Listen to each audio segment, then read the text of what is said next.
continue our Teacher Voices series with our discussions with teachers that are about how they're making it through this time of crisis and pandemic and staying home and still trying to teach and still trying to manage their own families. And with us today is DuBois Scott. Did I pronounce that correctly? Yes, sir. Okay, good. He's a teacher at Indian River High School. What do you teach there? I teach English 11th grade, AP 11th right now, usually 10th and 11th. Okay. All right. So how are you managing personally with this crazy place that we're in? I'm doing well. I have a wife, son, and a daughter. My son's a senior, and my daughter is going to be going to high school next year. So we have a little bit of everything going on every day. And we usually spend a lot of time together. So this was not as big of an adjustment. But I must admit, as time has worn on, it's become a little unusual. So we've made some adjustments. Okay. All right. Now, so you have a student who's a senior this year. How are they handling this whole kind of, you don't know what we're doing for graduation? You know, that's got to be I have a daughter who's a senior also. Oh. Yeah. Okay. So how's is it your son? Yes, sir. Yeah. How's he handling that? My son is a cool dude. He's kind of laid back. So his responses are usually nonchalant. I'm good, I'm okay, no big deal. His big caveat is, as long as it doesn't affect whether or not I go to college. He's already gotten into the college of his choice and his eyes are set on that. So he said, all this other stuff is immaterial. Just don't stop me from going to college. Yeah, right. My daughter's the same way. I think in her eyes, she's already a college freshman just waiting for college to start, right? Exactly. Yeah. So tell me, what are you able to do teaching English with your students? Specifically, what sort of assignments, what kind of things are you having them do? Well, fortunately, we have an awesome staff at Indian River High School. Ms. Dunbar is constantly in contact with all of the department chairs. So once we meet with her, we go to our departments and we create small pockets of leadership. And so each grade level comes up with a lesson for that week. And then all of those teachers, like the grade 9 teachers, the grade 10 English teachers, we all present the same information to the students because we found that makes it easier for them to digest what they have to do. Our biggest thing is try to make it as simple as possible because we know that the students are going through a lot at home, but at the same time, we don't know exactly what they're going through. So we want to be as flexible and as understanding as possible. So we give them things that will make them interact with the text, but also that's relevant to what they're going through. So we've been trying to choose pieces of literature that deal with the pandemic, that deal with working at home, that deal with using technology extensively. Wow. And what's your impression, excuse me, of how you have 11th graders, of how they're adjusting? How are they handling this? Because everybody's in a different situation, really. Yes, sir. I have a good group to gauge because I teach English 11 and I also teach AP 11. But all the kids are the same. That's one thing I've noticed as a teacher. And what you see with these students, you have the students who are used to working independently, so they have no issues. They knock out their work at the beginning of the week and they typically are good to go. I don't hear from them. I check in, they say I'm good. With my other students, I usually have to check in multiple times, email, call home, talk to parents. I usually talk to parents during the regular school year, but now I'm having to speak to parents about how to manage life at home with their child. And a lot of the responses I'm getting from parents, it comes down to this. I really see what you are going through as a teacher because I'm having to do your job. So that's refreshing to me because it lets me know that when we get back to our normal way of doing things, that parents will be very supportive of us.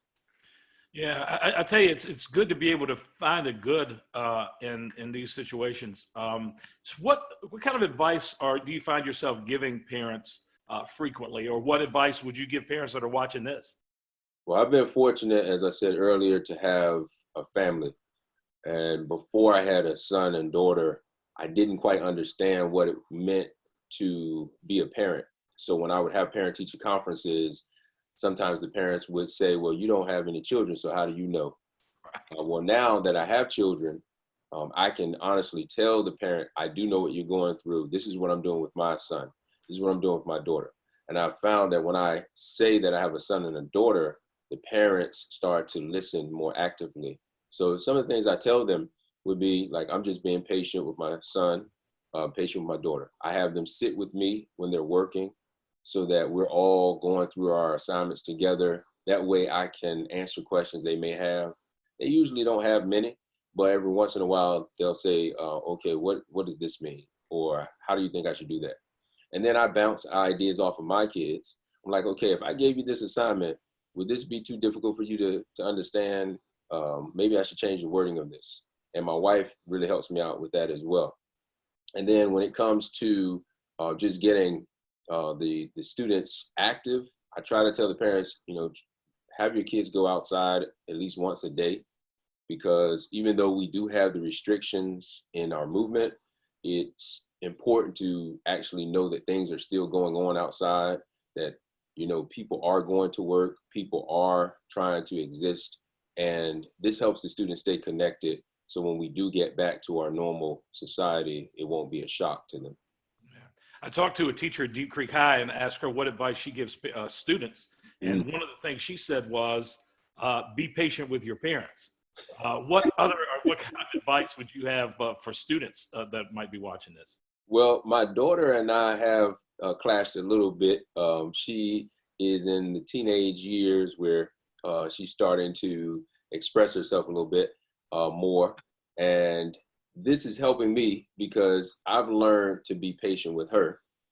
And I also have learned not to get so upset with things that she might say that she doesn't realize at the time could be hurtful, or her tone could be in a negative shade. She might not get it because she's going through her changes. So I just try to remind myself, stay calm. I talk to my wife. I say, maybe you can talk to her. We are blessed that we have each other to kind of raise our children. I do understand we have some parents that are doing it all by themselves. And my advice to them would be, reach out to your friends, your family members, people that you can confide in, because it's always good to have somebody who can say, that's not a big deal. You're overreacting. You need to relax. Our kids really need to know that they have a space to say what's on their mind without any type of negative repercussions. Yeah. And the last thing I want to say, people may be noticing, we mentioned it briefly before I started recording, that you're dressed up. And I know you in the classroom, and I know that's what you do in the classroom. Yes, but sir. I think it's interesting that you continue to do that when you're teaching your students now. Yes. Well, for me, I need to stay in the right frame of mind. This keeps me sane, if you will. When I went to Norfolk State University, we were always taught that you had to dress the part so that the students would buy into what you were selling. And so when I get back into the building, I don't want to have any relaxation in my approach. I'm always disciplined, and I'm always forward and straightforward with the students. And when I'm dressed like this, I have a certain demeanor that I carry. And when I'm not dressed like this, like let's say shorts and t-shirt, I'm kind of laid back, and I notice everything kind of drops off. So whenever I am professionally dressed, it keeps me sharp. Wow. Well, that's great advice. So I think maybe I should take that. All right, look, boys, I appreciate your time this morning. It's great talking to you. Keep up the good work, and I'm sure that the parents are appreciative of your efforts, and the community, everybody is, and we're very thankful for that. I'm thankful as well, and I just want to put one shout out there to Mrs. Dunbar, my principal. She is a wonderful woman, and she is guiding us, hopefully, to our final destination, which is getting back into our building next year. Yeah, that's right. Well, thanks again for your time. All the best with your family. Thank you. And I look forward to talking to you again soon. Okay, you have a good day, sir. You too. Thanks.